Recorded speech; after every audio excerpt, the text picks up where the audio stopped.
السلام علیکم ورحمۃ اللہ وبرکاتہ نحمده ونصلی علی رسوله الکریم اما بعد فاعوذ باللہ من الشیطان الرجیم بسم اللہ الرحمن الرحیم الحمدللہ آج ایک مرتبہ پھر ایک اہم مسئلے کے ساتھ آپ کے سامنے حاضری ہوئی ہے۔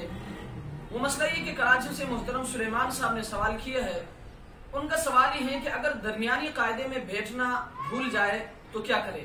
ان کا کہنا ہے کہ ایک شخص 4 رکعت نماز پڑھ رہا تھا اور 2 رکعت پڑھنے کے بعد پہلے قاعدے میں نہیں بیٹھا بلکہ بھول کے وہ کھڑے ہو گئے، اور کھڑے ہونے کے بعد یاد آ جائے کہ میں نے پہلا قاعدہ نہیں کیا ہے، تو اس کے لیے کیا حکم ہے؟ آیا دوبارہ بیٹھ جائے یا نہ بیٹھے؟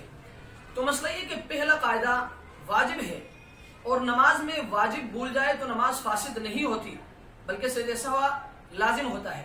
اس لیے اگر کوئی شخص پہلا قاعدہ بھول جائے اور بھولنے کے بعد کھڑے ہو جائے اور کھڑے ہونے کے بعد اس کو یاد آ جائے تو اس کے لیے حکم یہ ہے کہ اب دوبارہ وہ نہ بیٹھے بلکہ نماز پوری کرے اور آخر میں سجدہ سہو کر لے، نماز ادا ہو جائے گی۔ اللہ تبارک و تعالی ہمیں سمجھنے کی توفیق عطا فرمائے۔